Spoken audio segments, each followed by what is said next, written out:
Okay. So we will start by quickly recalling what happened yesterday. Then we continue from there. Basically, what we want to do today is to sketch a proof of almost optimal up to polylog factor, the threshold for the appearance of a given spanning boundary degree tree. The proof is not long, but long enough from keeping me to show you all the details. So I will sketch the main idea and omit the technicalities and to convince you that the proof works. So really quickly, yesterday we start by remarking that the same proof we've seen for Friedman and Pippinger using this extendability method. By extending this good embedding, partial embedding, we can in fact obtain this theorem 5.6, or equivalently, we can obtain this theorem 5.7, which says that the same method already allows us to embed boundary degree trees that are almost spanning, right? The assumption here, the two assumptions, n over 2D joint, that means large set connectivity. When you have two large sets, then they are connected in the sense that you can find an edge between them, which we call large set connectivity. And expander notation just means you have small set expansion. Sets up to a certain size, here it's n over 2D, you have expansion rate d, okay? Under these two conditions, then you can find boundary degree almost spanning trees. Then it's just a standard routine to check these two conditions, the small set expansion and a large set connectivity for random graphs to show that constant over n probability is enough to contain almost spanning tree. But as we've remarked, for spanning tree, we need a much higher probability because the necessary condition is for the random graph to be connected, which coincide with the threshold of minimum degree at least one, which requires log n over n. Okay, so towards this direction, Montgomery proved that a matching upper bound, even the universality result, showing that C log n over n for large enough C is enough. And so we're going to pick up from where we are yesterday on proving this weaker result, assuming P is log n to the power 5 instead of 1 over n. And then we don't prove universality, we just prove a single tree. Okay, this is theorem 6.1. Now, the idea we've sketched it yesterday. So this is at the very outer level, what we do is that we would distinguish trees in two kinds using a result of Krivolovich, this lemma 6.2, saying that either the tree has lots of leaves or you must have lots of these bare path, long ones. Then in the formal case, when you have lots of leaves, you're going to remove those leaves, then the tree shrinked. We can then use this almost spanning embedding results to embed this almost spanning tree T prime. And then it's easy to check this Hall type condition to attach the star matching, the blue one, back to the partial tree to finish the embedding. Okay, so that's the first case. And when it's leggy tree, when you have lots of bare path, as shown in this picture, what we do now is that we're going to remove the internal vertices of all this bare path, there are lots of them. Then the tree again shrink to 1 minus epsilon, at most 1 minus epsilon times n. We call T double prime, this is the forest. Then we can again use the partial tree results, almost spanning tree results to embed it. Then the whole problem now boils down to be able to cover the remaining vertices with this path. And all these paths are between given specified endpoints. This is in this orange box, right, in the picture. And that boils down to proving the following theorem, which is what we'll do today, theorem 6.7, which says that if we have certain expansion property, which we will recall the definition, then given the specified ends x and y, then we can pair up the vertices in x and y in given order, covering the whole graph. Okay, W is everything but x and y. So that's exactly what we need, because then we can apply 6.7 here. Why I cannot write? Apply 6.7 here in this orange box. Okay, then that's exactly what we need. So yesterday we finished by recalling, defining what this red D expands into condition. Formally, D expands into a certain subset of vertex set means for any small set, you expand towards W well, okay? So let me write it down here. Basically, it's a combination of two conditions, just for simplicity, so we give it one name. Is expansion small set is again a small set expansion, but towards W, right? The second one is just large set connectivity that we've seen.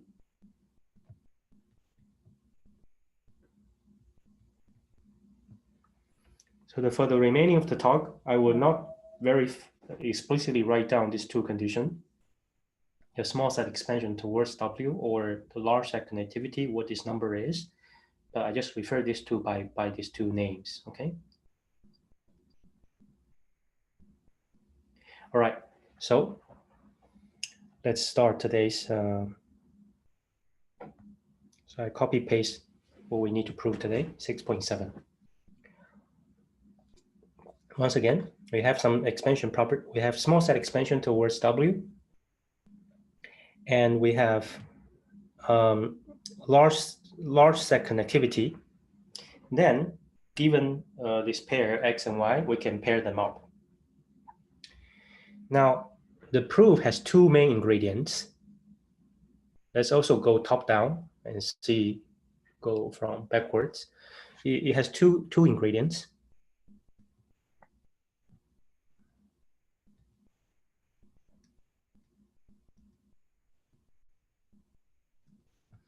The first ingredient is a way of linking given vertex pairs by path of specified length, okay? Linking given pairs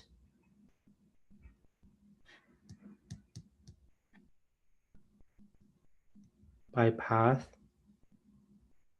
of given length. Okay, so this is exactly what we want to do in 6.7, except that all we need to do is just to link x and y, but we don't require to cover the whole W, the remaining graph. So let's do a little bit weaker. Can we at least, given some pair of xi, yi, can we at least link them up with some path? And furthermore, can we have a control on the length of the path? Okay, and that's not worried about covering all the vertices. The second, so we need to be able to link given pairs robustly with path of some length that we have a control. Second one is the absorption method.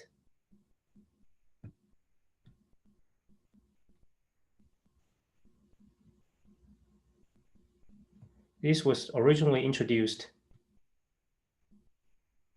by Rerdal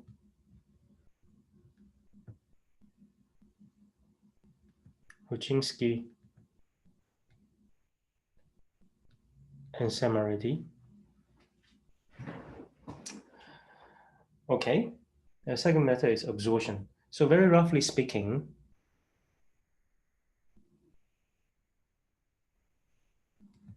what will happen is that using the first ingredient, we will be able to link the pairs x and y, and we'll be able to cover majority of the graph W, okay? We can do the linking, covering most of the vertex sets. then we will use this absorption method to incorporate the remaining vertices into our linking system of path. Okay. Then the second ingredient allows us to incorporate the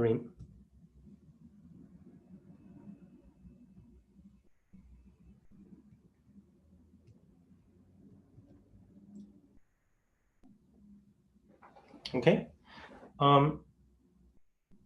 Right. So this is at a very high level what we're going to do. I hope this kind of makes sense to you. If you've seen absorption method before.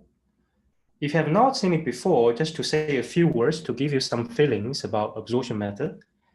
Basically, it's a general method that's useful for finding spanning structures. Not always, but let's say spanning structures. Okay. So a few words about just like a very big, quick.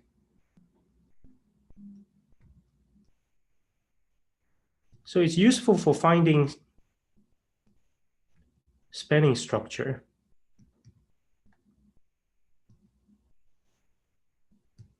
Okay, and the philosophy of this method.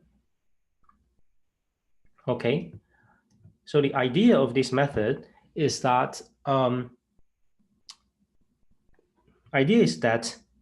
given the hypothesis, given that suppose we want to find some spanning structure F, okay, and given that in some host graph G, suppose that we can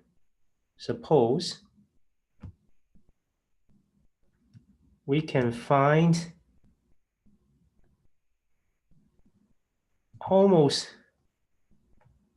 spanning part of F, let's say F prime, robustly in G. So that maybe looks a little bit abstract. Maybe give you some example at the same time. Suppose we want to find, say, triangle factors, right, in G, and finding a almost spanning part of F means that you can find, say, triangle packing up to 1 minus theta or 1 times n vertices. You can find disjoint triangles almost covering all the vertices. Suppose we can do this robustly, okay? Given this condition, then the idea of absorption method is that we're gonna design, you will build something called absorber, some gadgets, okay? This absorber looks something like this. This is very abstract drawing. This is an absorber, okay? What it does is that it can absorb any small set of vertices within some designated set. So this is some designated set R, okay? And any subset here, let's say this blue bit, the subset, we can build some absorber A1, A2, such that these AIs, they themselves can be incorporated into the image of F. And on the other hand, we can also absorb, each one of them can absorb the vertex to itself to incorporate into F. So then what will happen is that if we find, so what will happen is that we, in advance, set up some absorbers here, okay? Then since we can find F robustly in our graph, then you're gonna find, sorry. What? You will find your F prime in the remaining graph, okay? In G minus union of this A. So bright. So what happened is we made sure that the remaining vertex that we cannot find anymore, they lie inside the designated set R. Now what's happening is that we can use these purple absorbers to absorb all the remaining blue vertices to finish the embedding of F, added to F prime. So this is kind of the idea. I don't know if I kind of explained it to you or not. Okay. So a little bit abstract, but you will see a concrete example later. This is the most basic setup, basically. Now, right, coming back to these two main ingredients, I have to, right, let me see. So let me give you the concrete statement of these two ingredients, okay? 1 and 2.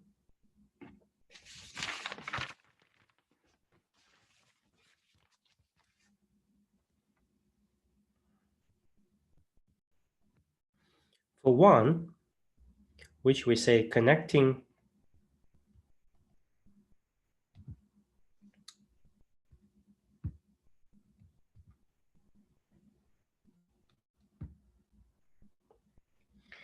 we have this lemma.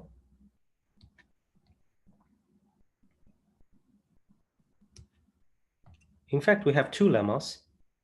Let me write down both of them.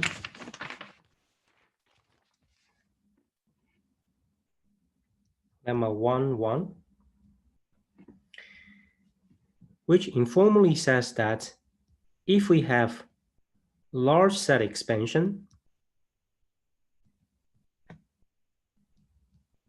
then we can link one pair. Okay, recall that we need to link many pairs, capital X and capital Y, right, in this picture. Now we say that let's do the easiest thing possible.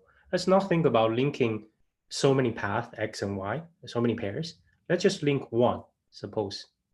We do that. This is lemma 3.1 and lemma I.1. It says that if we have large set expansion, then we can do that. Formally, so let M to be at most, these numbers, you don't need to care too much, right? You have some numbers.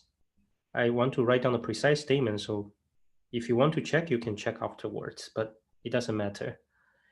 And okay, then we have, this is just some setup, but the important thing is this condition, large set expansion.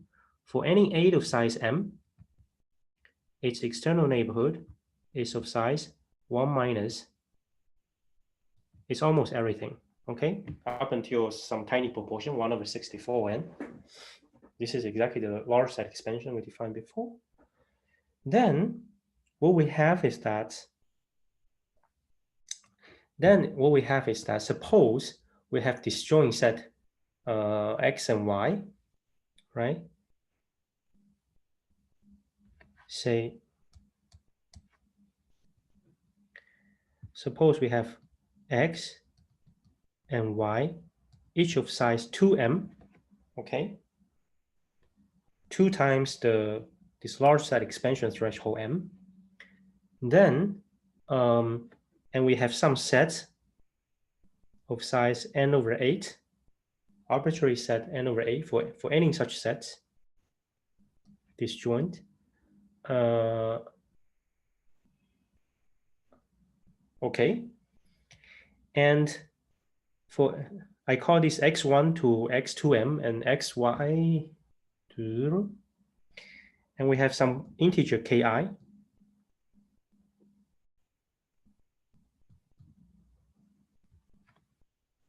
where ki is not too long,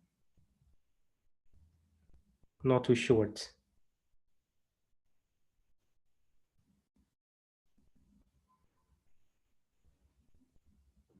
Log n over log d. Okay, then there exists some I such that we can find xi, yi path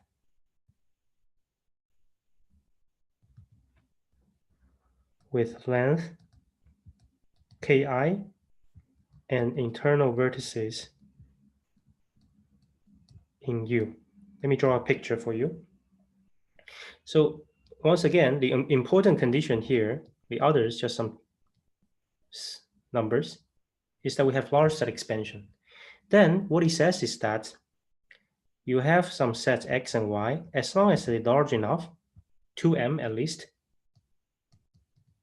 okay, 2m for any X and Y, then given large set expansion, we can find any set U as long as it's large enough, n/8, And given any requirement on what length of xi, yi path you want, ki, as long as they're not too short, not too long, between log n and not extremely large in terms of n, then we can at least find one of them, okay? Then there exists such a xi such that we can link them up inside, completely internally inside U, such that this length is ki, okay? Exactly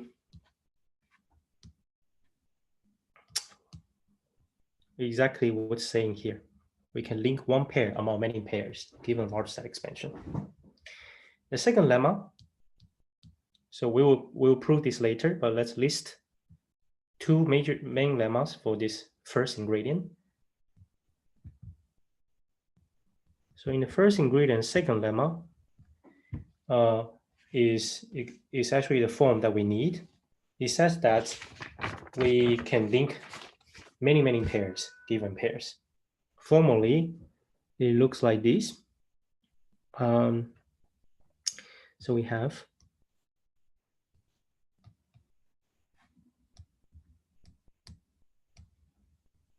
why this happens again? Good. Okay. So formally, you let D, if you want to see some numbers, something like 100 log n square over log n, but this number is not so important. Just remember D is some log n square roughly. And again, we have some length of the path requirement. This ki will be the length of the xi, yi path we want it to be, somewhere between log n over log n and n over 40. Okay, for I in R, for some R, such that the total sum of all these paths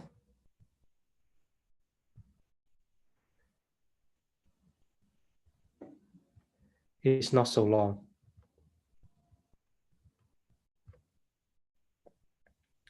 Okay.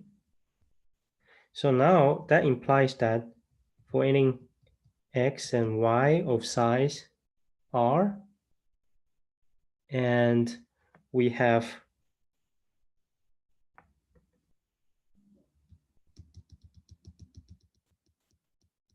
I'm not sure if I do this correctly. Okay, let me write in hypothesis instead.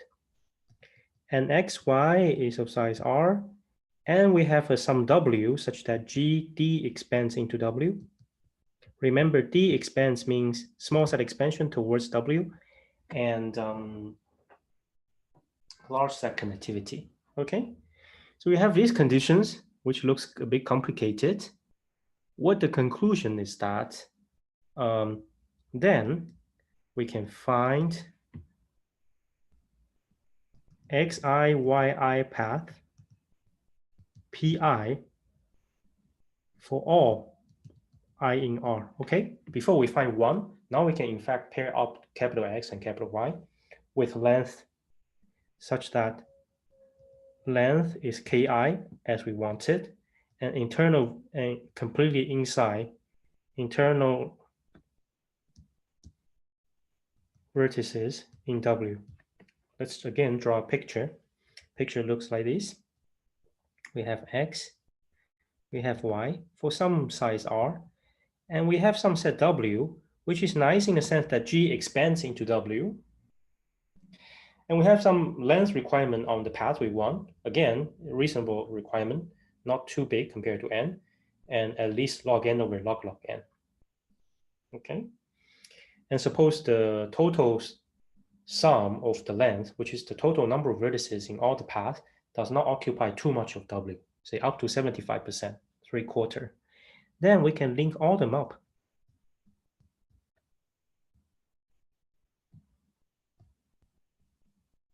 With internal vertices in W.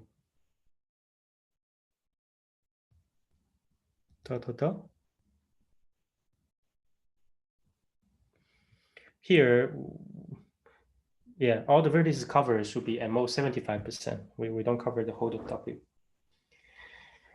Okay. So if you look at lemma 1, 2, the second lemma here, it looks already kind of like what we want. But what we want, we need to cover the whole rest of the graph. Here, W is the rest of the graph. And here, W could be anything, right? But usually we take it to be some good chunk of the graph.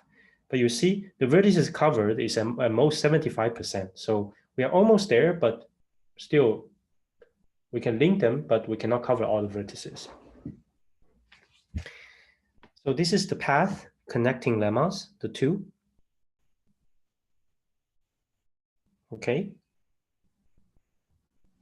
And let me write it down here.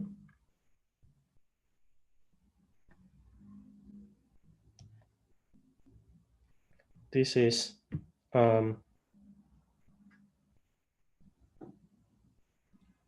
expansion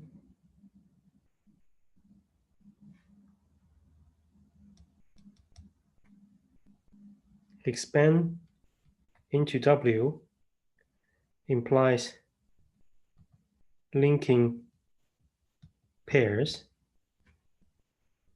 in W. Okay. Now we can link many pairs in W. So this is this condition.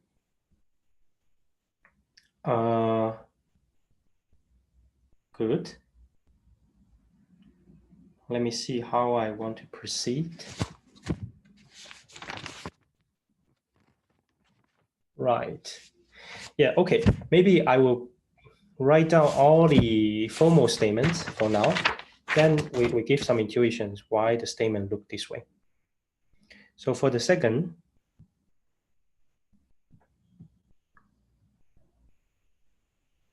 for the absorption part,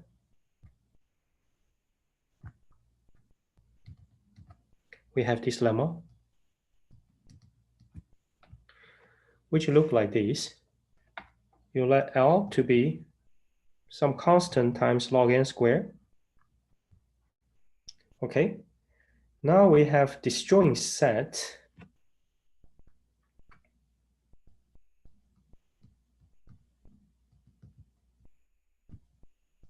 AW XY, and X and Y is of size 3R, and A is of size 2R. There are some technical conditions on this R and some stuff. Okay. The size of A, which is 2R, must be at most the size of W over log n squared. So A has to be log n squared smaller than W, a little bit smaller. Then another condition is that G expands into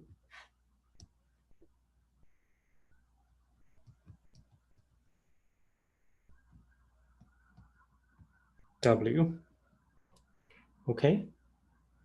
The conclusion is that there exists a set W prime such that for any A prime in A half size,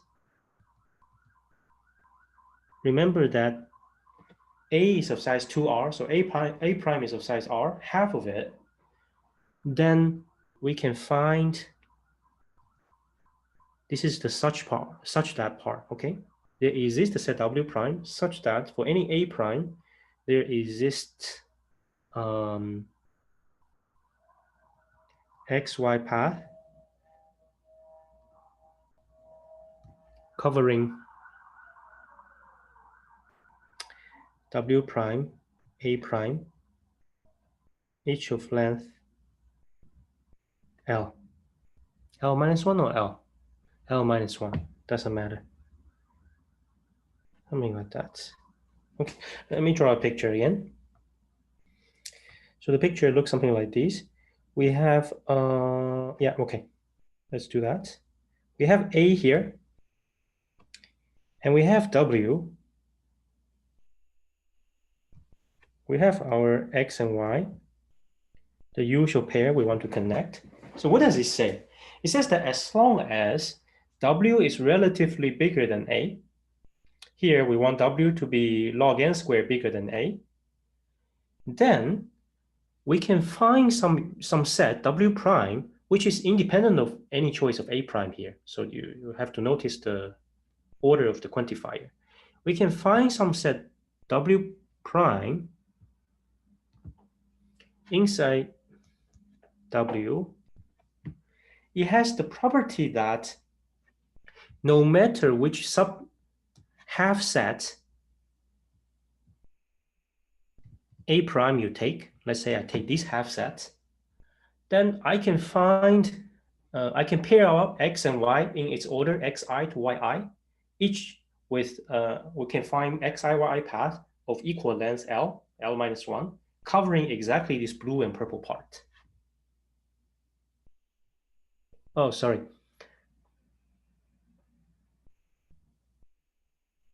What do I want to say? Covering, do I go out of W prime in W? Give me a second.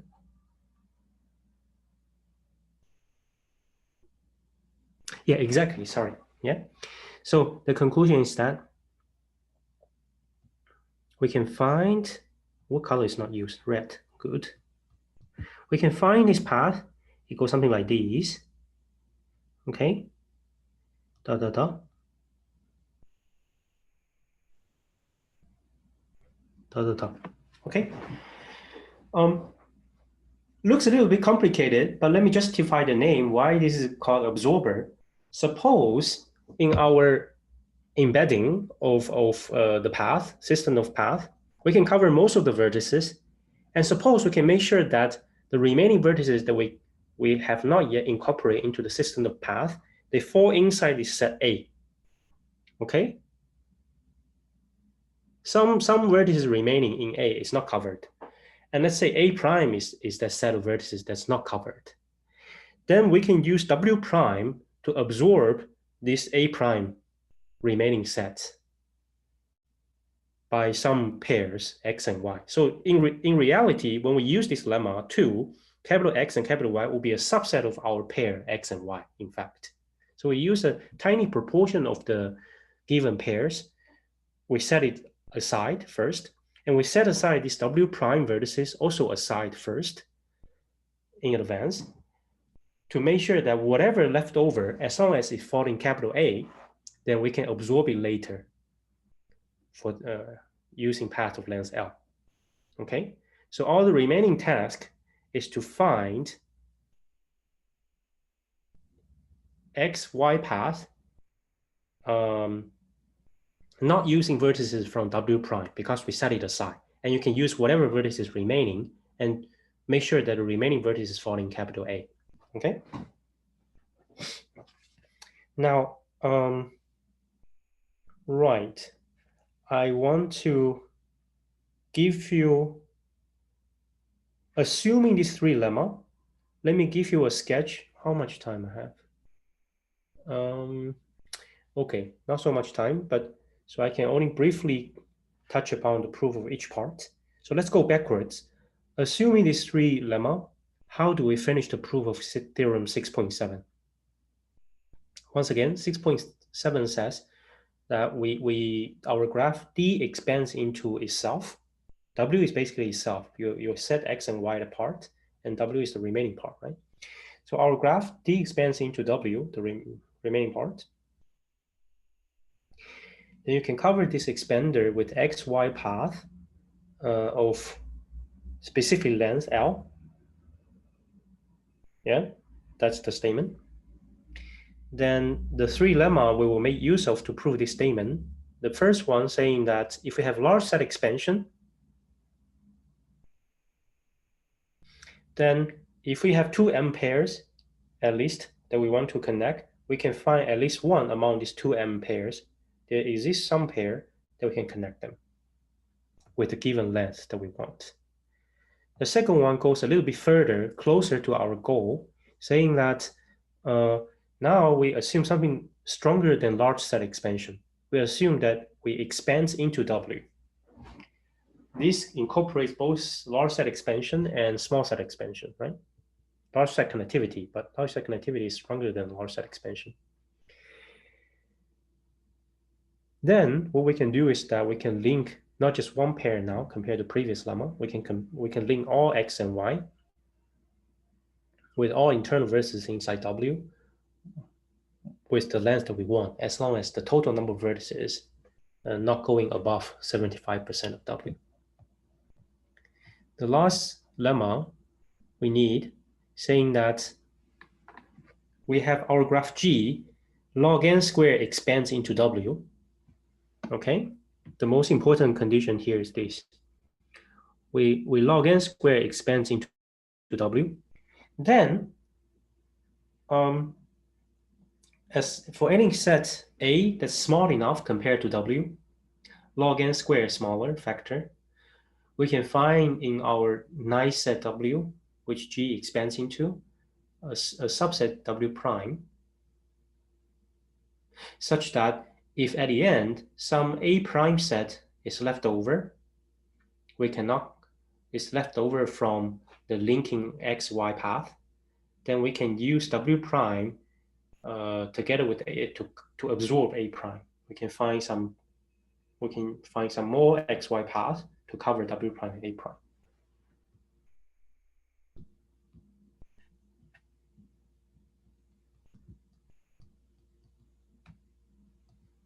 Of theorem 6.7. Okay.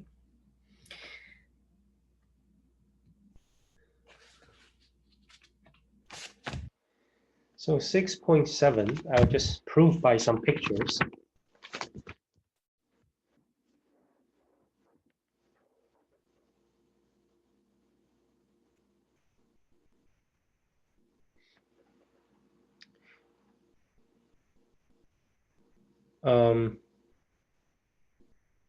Oh, we need another lemma, a simple lemma actually, but let me just quickly write it here. Partitioning lemma. Why it's like this?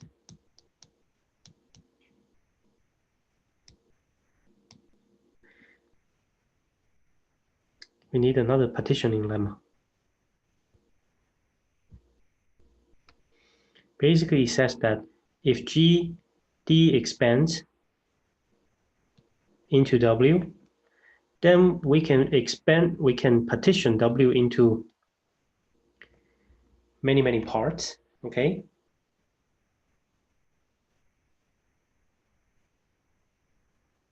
Such that G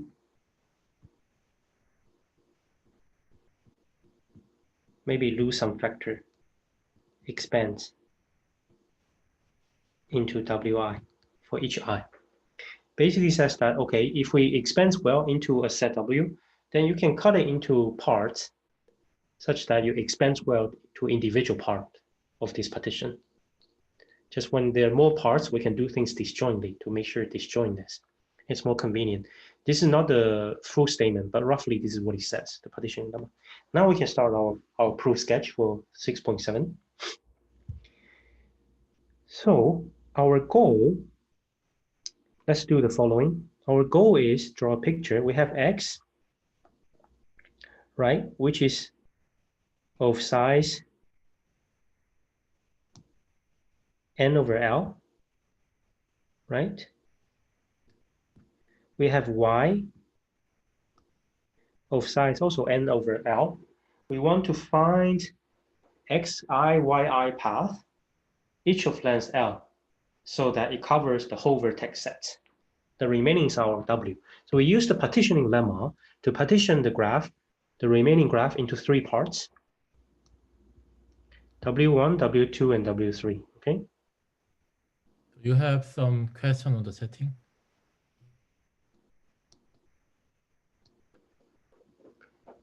Question in the chatting. Let me see. For n in K, no. For K,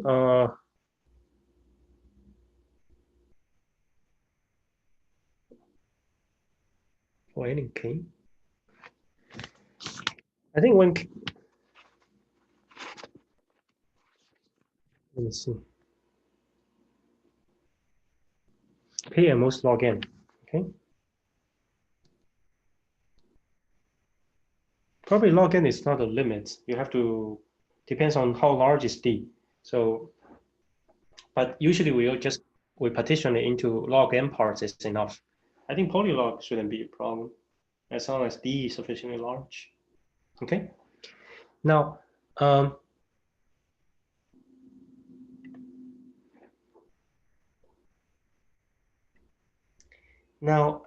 so what do we do here?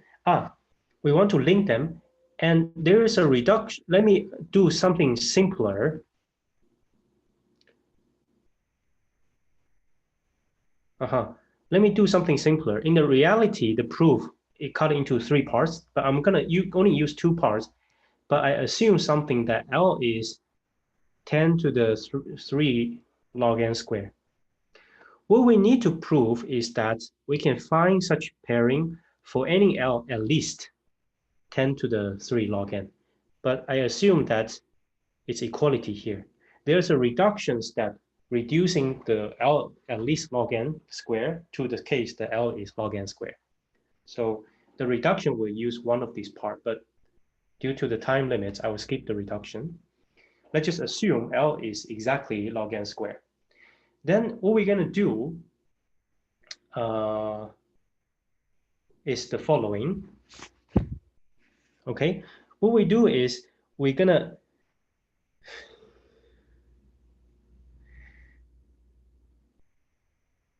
let me call this. I draw the picture, not as nice.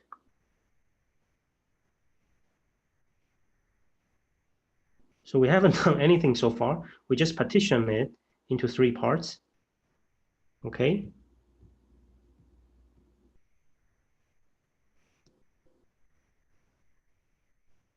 W3.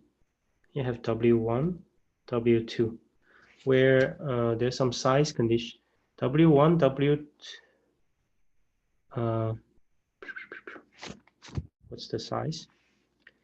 They are all linear in M, basically. No, sorry. So W1, W2, W1, W2 is roughly up to constant factor n over log n squared. A little bit smaller.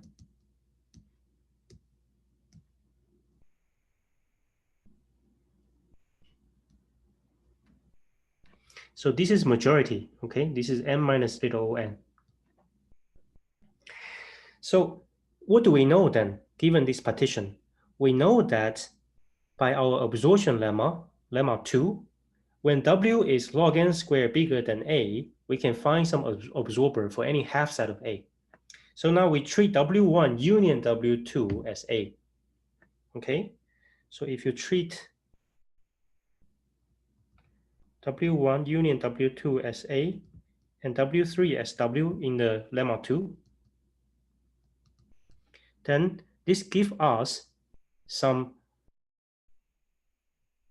W prime, which later we can absorb any leftover half set F leftover from W1, W2. If you have half of them left, we can use W prime to absorb them. So let's set it aside and call the remaining vertices, let's call it Z1, Z1, or yeah, they call it Z1. So we're not going to touch W prime. It has its own task of absorbing later. Now, what we're going to do is we will find some stepping step. We find this little stepping step. It's kind of like a rest stop. Each group, n over L vertices. Many group. How many group? You make sure you take enough group so that, so basically what we want to do is each xi, yi, we want to link it with the path of length L, which is roughly log n squared, right? It's 10 to the 3 log n squared. Now we're going to cut it up into roughly log n length, okay? So this cutting point is our rest stop here. So this is here. So now instead of finding a log n squared pair with this resting stop,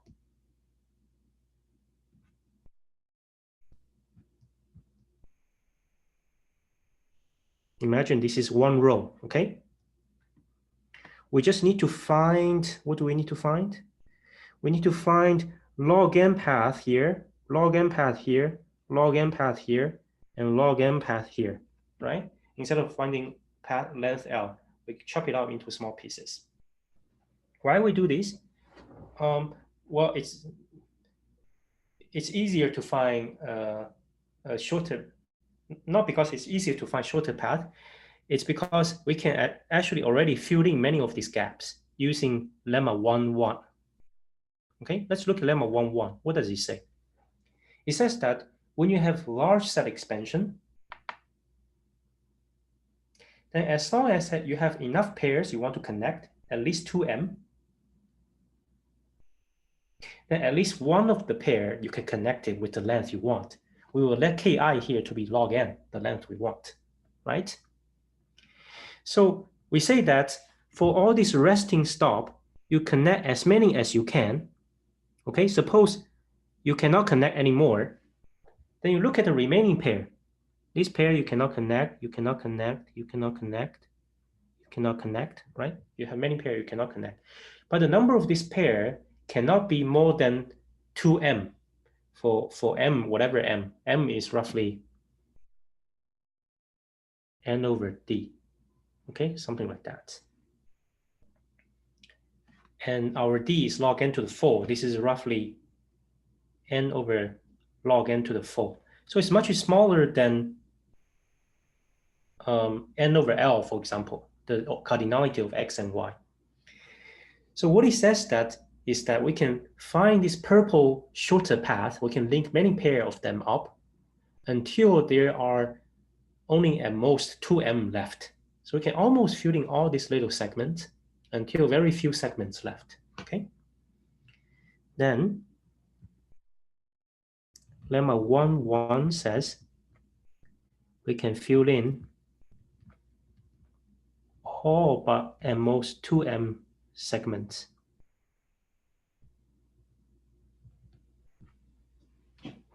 For the large set expansion, large set expansion coming from this. We expand into each wi. Expands into, it has the large set connectivity, which implies large set expansion. Okay. So there's still a little bit left, at most 2m. But what we do is that we don't actually stop at 2m.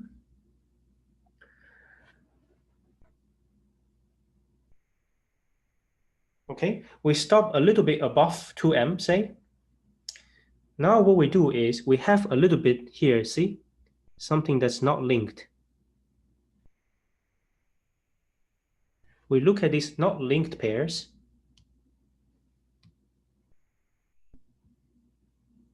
Draw another picture. This is Z1.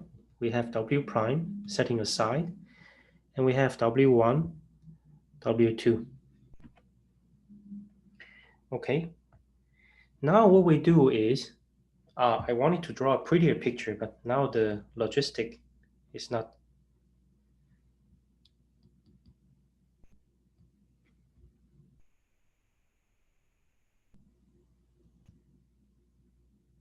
Okay, we have W1, W2 like that.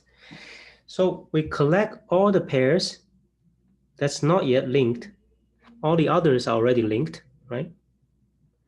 For simplicity, let's say they look like this, but it could be that they are not a missing matching. It could be that there's a degree 2 vertex here that's you're missing from left and also right. But for simplicity, let's say this is the missing one. And by controlling the remaining vertices, we can make sure that just exactly you have roughly n over log n, say cube pairs. We take a little bit more than m. M is n over log n to the 4, right? Let's go a little bit larger, n over log n to the 3. Let's call this guy S. So we have S pairs are matched.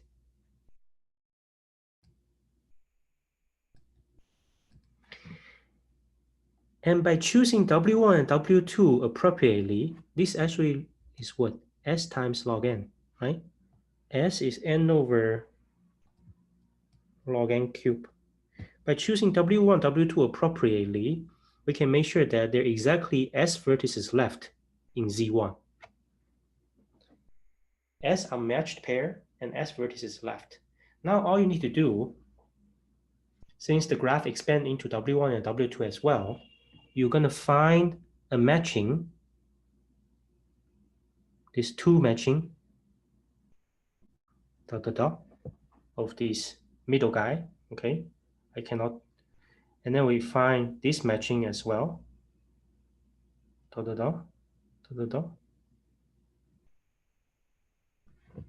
into W1. Then you use W2 to link the end of this matching. How do I, we go like this.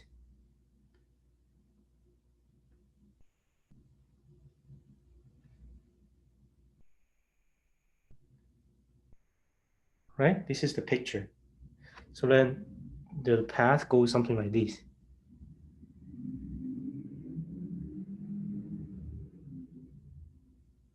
Oh, it looks like a heart.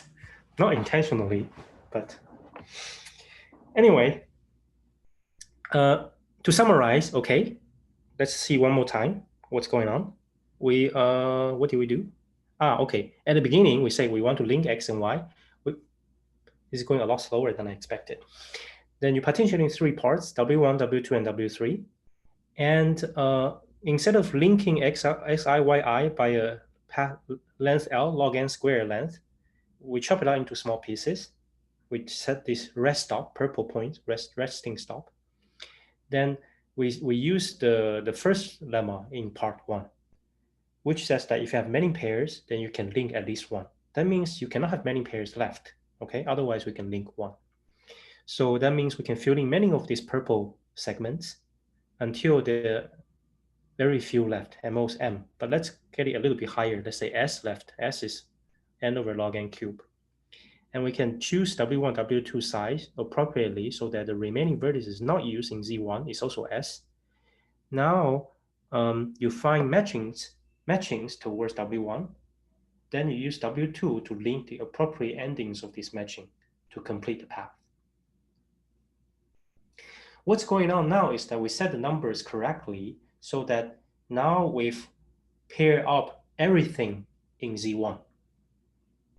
Once you pair up everything in Z1, exactly as a final step, now we cover the whole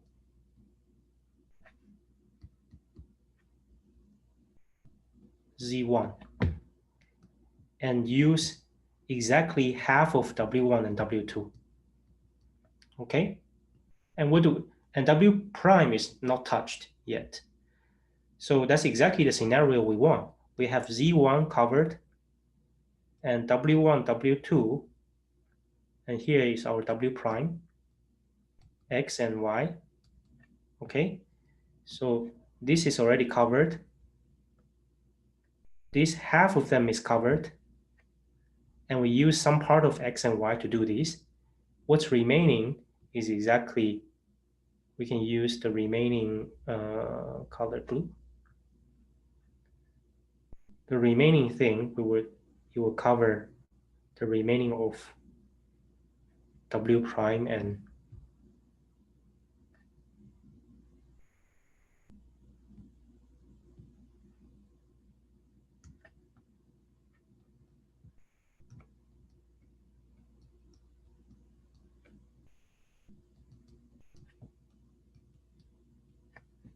okay, that's the sketch of the proof. Maybe I'll go a little bit over time to give you a very hand-waving sketch of how we prove these three lemma.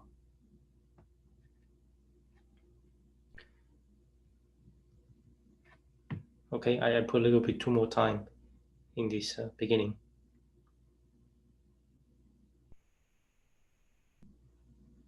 So just maybe very, very high level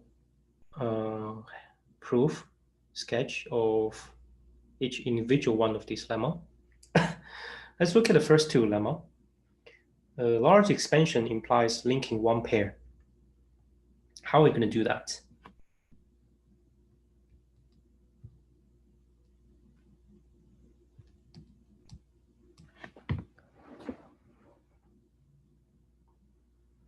The key words is 3 keywords: averaging, pigeonhole, and lengthening. Okay, what do I mean by that? Our task is between two sets, as long as they're large enough, at least 2m, and we have large set expansion, then we can find one pair, link them up with the length we want. Okay, the very intuitive thing, how can we link two possibly vertices up? When we have large set expansion, when sets go beyond m size, their neighborhood is at least, remember, 1 minus 64n, in particular larger than half of n. That means their neighborhood already overlap, right? So you can immediately find the path of length 2. It's very easy, between some vertices. So now we have to improve in various aspects. What do we need to improve? First of all, we have no control on the endpoints. This could be xi, this could be yj. Maybe I not equal to j. It's not between the pair that we want. That's the first thing we need to deal with. And for this, we will use, to match up I and j, we use the pigeonhole idea. Second of all, we know that here the length is 2. We have to make it into the length we want, some k, length k. So we have to do the lengthening, okay? That's the other idea, to make it into the length that we want. Third of all, where's this averaging? Okay, we will see where averaging comes up. So this is what we want to do, all right? So how we actually do it is like this.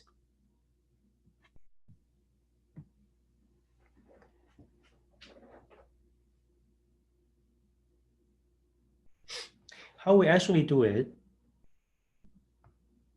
is we're going to partition U into 2 parts, U1 and U2. And you have X here, you have Y here.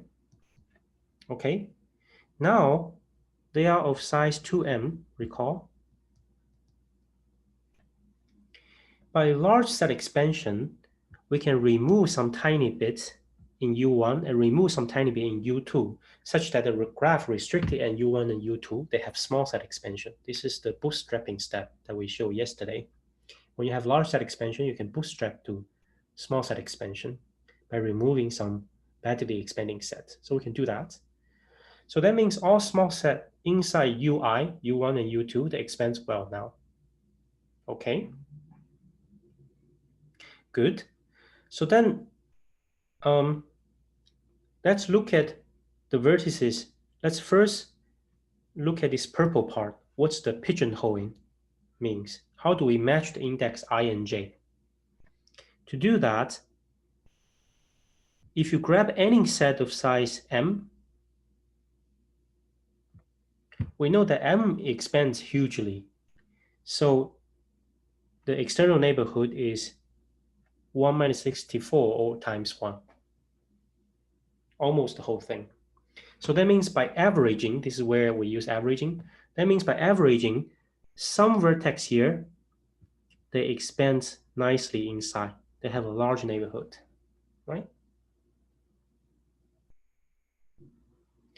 For every m set, you can find a vertex that expands well by averaging. So that means we can find m plus 1 vertices that expands well inside, right? Similarly, you can find m plus 1, because whenever you have m, you can find 1. Then by pigeonhole, this m+1 and this m+1 here, one of the index must match because the total drawers, there are only 2m drawers, right? We have 2m+2 items. So sum 2 matched. Say this one matched to this one. So what do we know about these two matched one? They expand well towards each corresponding UI. Now, recall our partial tree results. We have to do this lengthening now, right? To do the lengthening trick. For the lengthening trick, what we do is we attach, since we can move this vertex into UI, we can attach it to this vertex, some bounded degree tree with some certain depth. Okay? Attach this tree. What we actually do, I think we actually attach some denary tree or canary tree for some k, and we have to lengthen it a little bit and attach to this vertex. So we add the path here just to make sure we have the right length. When the end of this tree reach size m, then they have a common neighbor. We are done just by what we have observed here, right? Large set expansion. So that's how we're lengthening it. You just need to control the length, the depth of these and the length of these segments. Okay, the picture gets really ugly. Let me draw another one. So you have these two nice vertices. We finally match their index. You attach some property length and you take some canary, I don't know, arnary tree or some property R. You do this also until you reach m vertices on each side.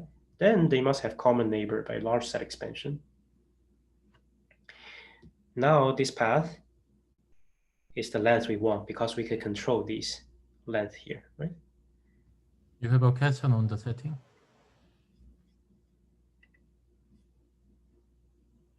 Yes, exactly. Remember yesterday, this is the Freiman-Pippinger, the next one that we prove after Freiman-Pippinger, right? When you have expansion property, plus you also need large set connectivity, okay, which is given because we expand into W. It combines these two conditions.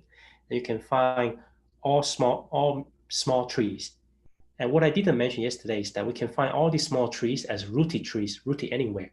Because in the proof of this, we say that we extend the nice embedding. And when we extend it, we start with any vertex anywhere. So you can root it anywhere. So that's why I rooted xj and yj to attach this tree, and then we grow like that.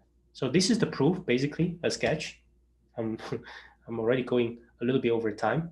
So I hope I convince you lemma 1, at least the main step. Now, how do we prove lemma 1, the second part? You want to connect, which is here. Now we have the condition that we expand into some set W, and we have some set X and Y we want to connect. Then we can connect all X and Y as long as the total length of the path, this blue path, is at most 3/4 of the size of W. This is the second part. This proof is also very nice, but it can be described like this, the idea. Basically, from what lemma 1 says, the first lemma says that whenever you have two M pairs, we can link one of them. Oh, where is it? You have two M pairs, we can link one of them. In other words, I can rephrase it, right? Lemma 1 says that whenever you have four M pairs, we can link half of them. It's the same. When you go beyond 2M, you link one. So when you drop to 2M plus 1, you can link one more. So you can link half of them, okay?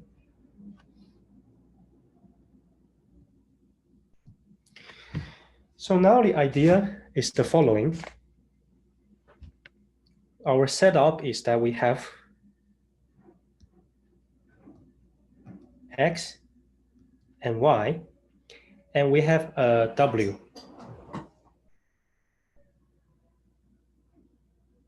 Expands well into W. So the key idea is the following. We partition W into W0, which is the majority part, which is roughly W. Let's say W over 90% of W2, yeah. We use the partitioning lemma to partition into many parts so that you expand well into every part. Now, you also have log n step here, W log n, W1, dot, dot, dot, dot, dot. And you have these tiny satellite sets on the side, W1 prime, W2 prime, dot, dot, dot, W log n prime. Okay, you partition W into these three groups. The central one is the majority part, and you have two sides, log n thing. So now what we do is that, and we know that the graph expands well into each one of them. Okay? What we do is the following. By the lemma 1, we know that whenever you have 4m, you can link 2m of them. So that means we may assume that there are only 4m left in x and y that we cannot match, right? Upon assuming we've already matched some using the first part of the lemma until there are 4m left. And when the 4m left, oh, sorry, there are only 2m left, right? We may assume there are only 2m left. Otherwise, if you have more than 2m, we use the first part of lemma. You can link them. Now, here's the nice idea. When there's 2m, good. I'm going to find a star matching, a cherry matching. This is a cherry, right? Star of length 2, size 2. You do this. Because it expands well into each one of these wi, so you can find this cherry matching. What do we know? If this is size 2m, go up here, this will be size 4m. 4m, by this implication here, that means we can link half of them, right? So that means we can link half of them, which correspond to m of them here, right? So using the first layer, we can already get rid of 1/2 of this x. So as you can kind of see, we use log n steps. Every time we can shrink the set we want to link by 50%. So after logarithmic step, geometry decreasing, you match all of them. So formally, so here it's 4m, we can match half of them. The remaining half, we cannot match anymore. Let's go up again to boost it into size 4m. You do it again, 4m. What does 4m means? That means we can match again, half of them, right? We can match half of them. This corresponds to m/2 here. So on the second layer, we match again 50% of the remaining. So you keep going up. That's it. That's the proof. Okay. You keep going up. Dot, dot, dot. Oh, I forgot to say, when you have 4m and you want to link 2m of them, all the linking is using the central part. So the satellite part on the two side is just to grow it to 4m size. Then you use the central part to link half of them. Okay? So this is proof by picture. Now, I don't know, should I say a few words about the last part, the absorbing part, or I should stop here? Depends on you guys. You can have more time. Okay, I'll try to summarize the key parts of the proof. So I hope this makes sense for this part, okay? Now the last part is the absorbing part. What does it say? Let's look at the statement. Here, lemma 2. It says that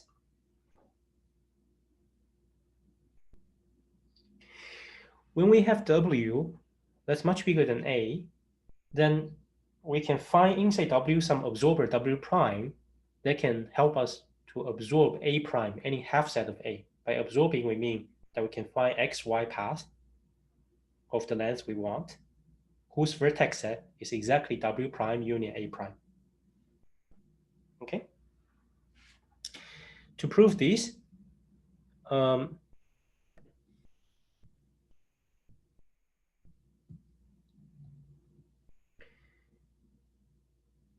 Right. To prove this, we have to prove a slightly weaker version first. Okay. I don't know. This is not even. Okay. So this says what? You have, let's say we have G log n squared expands into W. And we have A and W disjoint set such that A is, again, comfortably smaller than W. Log n squared is smaller. Here, I already skipped all the constants, okay? Then what we can find is that we can find 40 absorbers size each log n squared for each V in A. So I have to explain you what's the absorber, okay? Absorber looks something like this. It's something like a RS path, okay? If it's absorber for V, then this absorber is a RS path plus some other edges, right? Contains a RS path. It's a spanning path, absorber A. Oh, I used A. So let me use R. R contains a spanning path, which with endpoint R and S. And then if we we can also absorb V into the absorber such that we can have again a RS path prime, which vertex set, whose vertex set is R union V. Okay, this is how we absorb.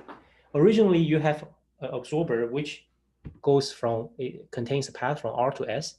Now we can absorb V into it. Again, it's a RS path, just that V gets sucked into the path. Okay, kind of this. But formally, how does it look like? Formally, it looked like this.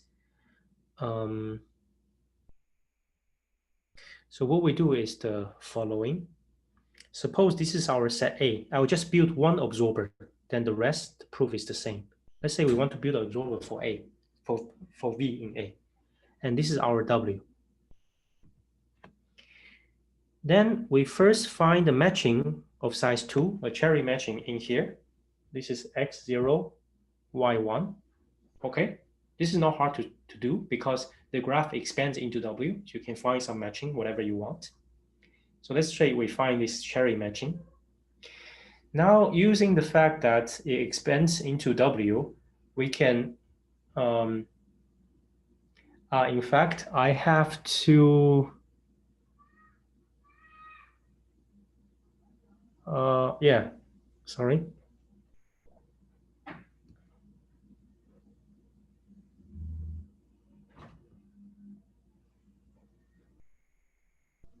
I have to use the partition lemma to guarantee disjointness. I partition W into W1, W2, W3, each of comparable size, linear in W. So I find the matching towards W1 first. Now what I do is I find the cycle. This is the structure I want, basically. Here, look. V find the matching to x0, y1. Now first, I find a x0, y1 path. I call this guy Q. This gives us a cycle, right, together with V. Now what I want is that you have all these vertices. You take the antipodal vertex. I call this guy y0. These are all the vertices on this cycle, on this path Q. We then find disjoint path linking this. This is path linking this guy. Okay, I have an additional vertex. Let me delete this guy.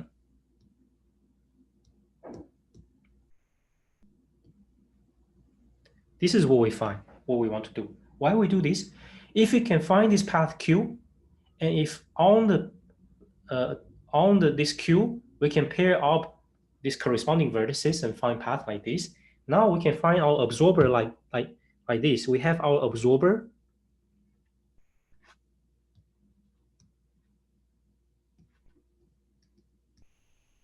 absorber with ends, so this is our ends, right? With ends x0 and y0 for V. So what do I mean by that? You can either go without V from x0 to y0,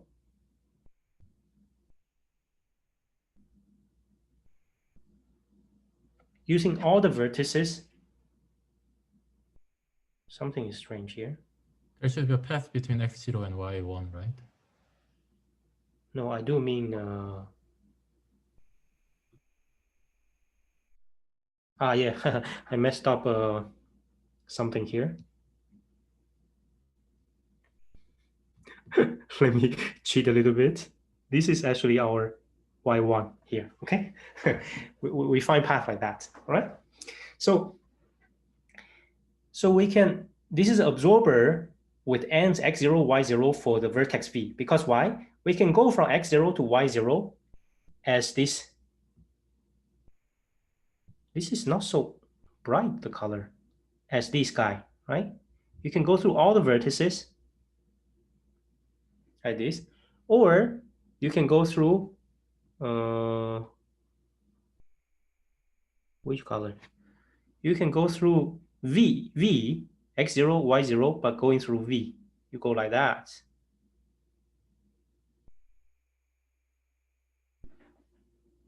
If you take a moment and see, it's just, you cover exactly the same vertex set, except that the second path has an additional vertex V. But you keep the endpoints x0, y0, okay? So all we need to do now is to find this path Q here. You find Q in W2, which is easy because you expand into W2, we can find some path between them. Then, because we also expand into W3, so we use W3 to find this red path here, this path, okay? So the red linking path is done through W3. This is not the right picture, but you know what I mean, right? Okay, that's basically the idea for the proof of the easier version. Almost done, but maybe I will skip the very last step. Basically, at the end, what you have to do is that we can build this absorber for A, right? Now, if you have two absorber for two vertices, this can absorb this guy. This can absorb this guy. Then as long as you find the path here, then you link it up to a longer absorber that can absorb both V1 and V prime, right? So you kind of group the absorber up to be able to not just think one single vertex, but some half set of A. But here you have to do a little bit careful. It's not that straightforward. You have to group them up in a somewhat clever way. Okay? Then whatever vertex you use here will be our W prime when you group them up in the right way. That's the main idea. So I skip lots of details at the end, but I hope to give you some feelings of how it can be done. All right, so I will stop here. So anyone have any questions?